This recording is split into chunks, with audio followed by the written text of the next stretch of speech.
me. I finally got a little microphone. Hello, hello. Don't look. Anyways, today's video, we'll be talking about presence and time. Because they're different concepts, but they definitely tie together. Time is not real.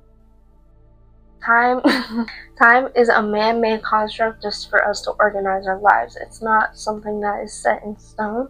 Time that just goes in a straight line. It's not real. The only time that really exists is now, and that is your presence. When you're present in the now, you have access to so many different opportunities and insights that you would have never thought of. When you're living through time and you're waiting on time, and you base your life off of just time, for example, if you say, when I get this job and I get this car, I will be happy. You're basing your happiness off of a time frame that doesn't actually exist. You made that up in your head, and in your head it exists, but in real time, when you do get that car and you get that job, when you get there, you're still going to feel the exact same you're going to feel right now. Your emotions don't depend on a future time that doesn't exist. Your emotions depend on you right now. So, if you take the time to evaluate why you don't think you're going to be happy without these things, it would make getting them, not only would it be a lot easier for you to get them, but it would make it so they would come faster. Because when you tap into your presence, you're in a meditation and you're examining your inner world and you're present within your body. You can feel your arms, you can feel your legs, you can feel your chest, your head. You feel all of this. You're present within your body. Time collapses. You're entering a state where time has no effect. It has no real value. It means nothing. You are just here and you are just now. That in and of itself is the most serene peace that you will ever be able to obtain ever in your life. It doesn't matter what you're able to accomplish. You could be a millionaire and still be fucking sad. You can be a millionaire and want to destroy the world. You could be a billionaire and have just so much anger and so much evil still inside of you that you'll never be able to obtain that sort of peace, which is something that everyone craves. I believe that people get wrapped up in chaos cycles and things that just bring them to really high highs and really low lows because they're not present in their own self, in their own life. Say you've been in a pattern of abusing substances and partying every weekend and just behaving in ways that doesn't benefit you or anyone else. You're harming the people around you. You're being mean to the ones that you actually love. You're trying to figure out why you keep doing this and why you are stuck in this repeated cycle, but you keep going back to it and you keep doing it. One, not only is that very comfortable for you, two, it allows you to be unconscious while living. When you're stuck in an unconscious pattern, the unconscious in you is alive and it's living through you. And as you keep going with it, you're aware of it. Most people are aware of their problems. Will they admit that? No, because that takes accountability, and that is a lot different from awareness. They go hand in hand, but accountability is motherfucker. As you're aware of it, it can still grow. But when you're present and you really, really want to make a change in your life and you want to stop repeating the same cycles, you have to really sit with yourself and be present with yourself. Being present means feeling. It means feeling your inner body. Most people, I meditate a lot. I meditate almost every day. I try. But most people don't.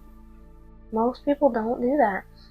A lot of people are on their phones all the time, always distracted, always worrying about this person, this thing, who did this, why did this, blah, blah, blah, blah, blah, yada, yada, yada, yada, yada.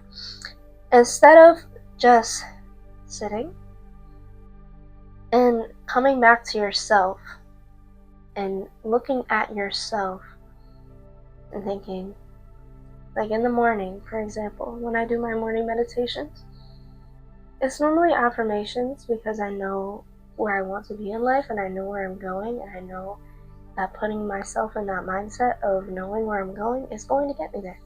I also sit and I say, how am I feeling today? What's bothering me? What's on my mind? Is there something that's irking me? Is there something that is blocking me from the peace that I should be feeling? I really evaluate that. I go deep and I evaluate how I'm feeling and I really think about it. All the answers that you will ever need are within you. You just have to tap in and listen, because you're not alone in this life. No matter how alone you may feel, you're never alone. I read this book. This book changed my entire life. Point blank period. Power of Now by Eckhart Tolle. His words are incredible. Let me tell you, when I first read this book, I was hooked. I remember being in Spanish class and I was with my friend Trev. I was like, Trev, you need to let me have this book. And he gave me the book. Thank you, Trev. You'll go, actually. He really inspires me. But anyways, talks about presence and the ego and the unconscious and all of that. He claims that there's a pain body that lives within us. A pain that has a desire to stay alive. And since our brains are hardwired to look for external clues to danger, to threats, to things that will make us fear or have worry, it's a lot easier for that pain body to survive if you associate with those thoughts of pain, fear, and worry. Now, presence, if you're present within all of these thoughts, they don't become you. You become the awareness of the thoughts. And that allows you to branch off from those thoughts. It allows you to not let them control you. It allows you to sit and watch the thoughts like moving clouds.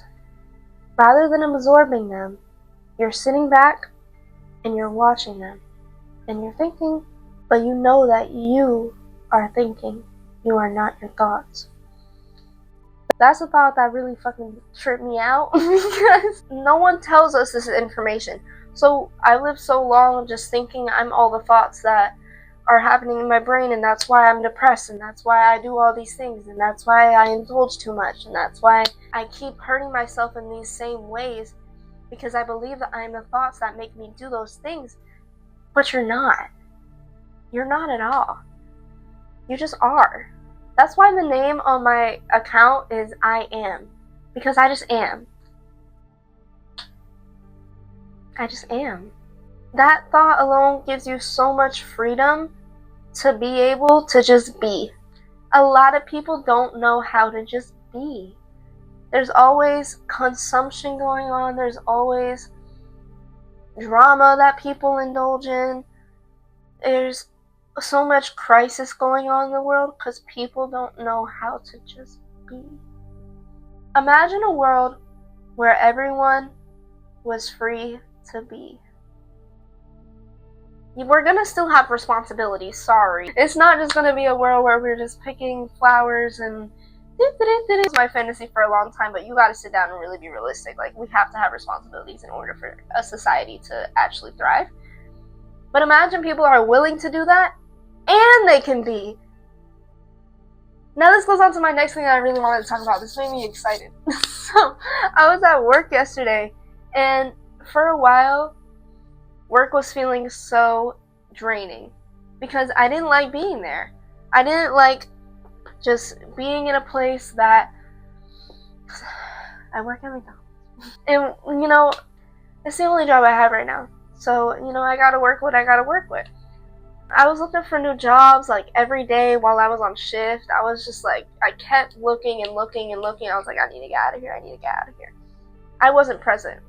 I was not present at all. I was trying to distract myself from being at work while being at work, even though I had no choice because, a girl's gonna make some money. But recently, I came to the realization that it's not that bad. I came to the realization that I'm actually really grateful to have a job.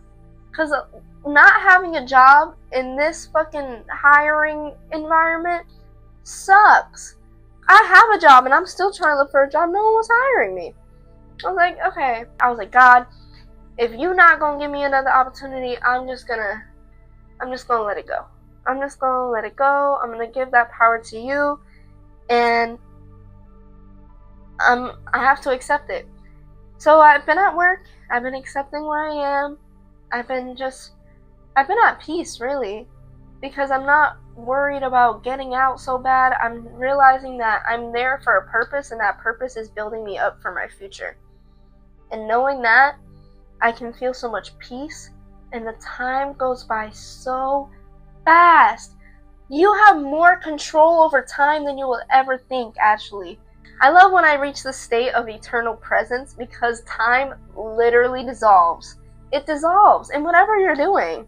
Like, it's been 15 minutes of me talking. I didn't even know it was 15 minutes. Like, I'm so present right now that time has no sort of value to me right now. I'm just yapping.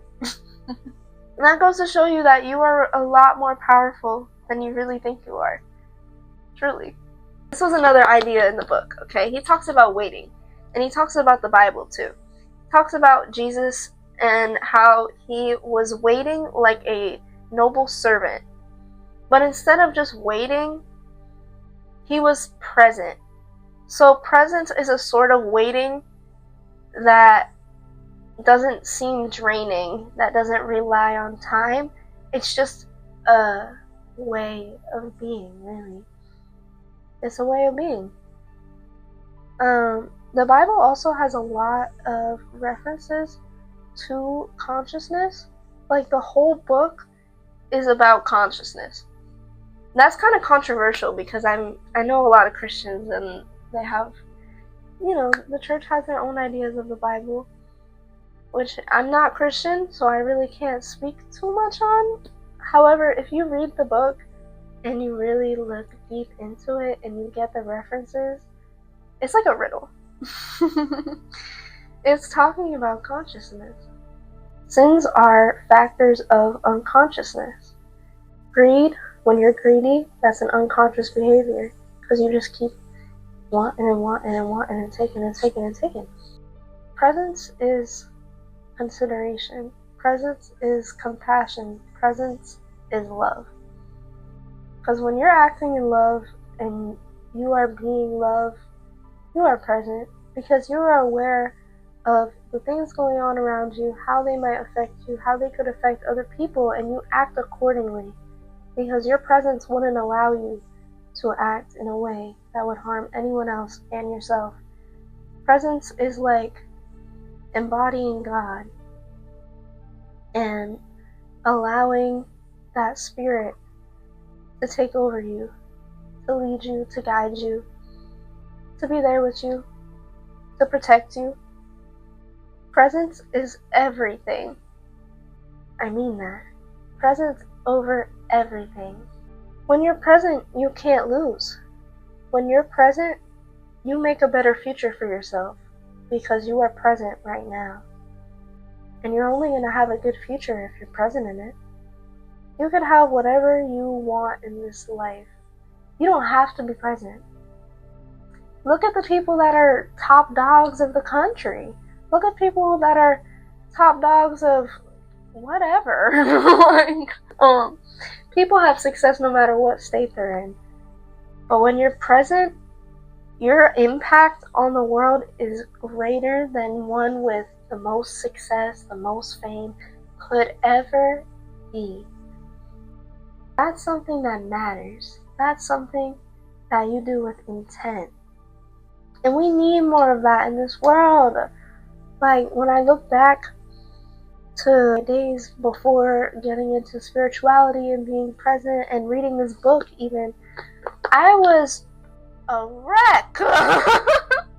I was a fucking mess. Like, I would smoke every single day, and it wasn't just like, it was Nick, it was cards, it was all that jazz, I would really do whatever I wanted, but it wasn't stuff that I really wanted. It was the stuff that my unconscious desires wanted. Like, I would eat junk food every single day. I'd still eat like cookies and shit, but like it was like bad. It was like, no, it was just bad. What else did I do? It's all a blur, really, because I was high all the time. But it wasn't good for me. And for so long, I really thought life was just a miserable game that just kept getting worse. And I didn't take a second to look at me and realize that I was the game and I was making it worse. But now that I realize that, my life has changed so much and for the very much better. I eat so much better now. So much better. I care about what I eat. I go to the gym regularly. I meditate. I put more attention to my inner world and I prioritize my peace and my creativity and me. I love me so much. She's so cool. And I'm so proud of myself for being able to get out of that spot. Because I know how hard it is to be in that spot. But you can always get out. The mental cage is an open door. You can just go right. You can go through it. Being present is hard at first. Because if you're not used to doing something for so long, it's going to be hard. The more consistent that you are with being present, the easier it's going to get. Consistency is everything. Repetition is the father of learning. Repetition is the father of learning. Lil Wayne. I love him. But the more consistent that you are, the easier it's going to get. So, like, I encourage people to meditate so much. But when people start, they're like, this shit don't work. Like, this is not working. Because people have this idea that, like, meditation is supposed to just shut your brain off. And you're just supposed to just... No. If you're just starting, why would you think that's going to be the result? You gotta actually keep going with it. And it's not supposed to turn your brain off. I mean, there are times where I've been in meditative states and I really get into like a high almost. It's cool. It's cool. You have to just be aware of the thoughts, but don't let them consume you. Just let them be and let yourself be. And the more that you just listen to the silence within you, the louder that silence is going to get. And you'll get to a point where the thoughts don't concern you. I love meditating outside for that reason, because it gives me something to listen to, like ambiance, and it's natural, so it just feels a lot more grounding. But my room is nice too. Like, I wanted to record in here because I wanted to show it off. I love my room. If you want to do something big with your life, start by being present. Start by just allowing yourself to be, and whatever you want to do is going to happen because you are present. That opportunity will more likely come to you than it would if you were looking for it, because when you're present, you're more open to ideas, to opportunities, to experiences. It's deep. Yeah, try it. Let me know how it goes. Challenge. Here's a challenge, guys. Do a 7-day morning meditation for just 10 minutes. 10 minutes every morning. Just sit up in your bed. You can sit up like this, or you can even lay down. Like, you can put your back down, or whatever you want to do. I like this position. I think it's comfy. Sit like this and meditate. You can listen to a guided meditation on YouTube. You could just listen to nothing, but sit and feel your body and feel yourself breathing. You could count if you want to too. Like, sometimes I inhale for 4 seconds and exhale for like 8 and like hold it for 4 if you want to, but it's all up to you. There's no specific way of doing it. It's really just focusing on your breath and just being.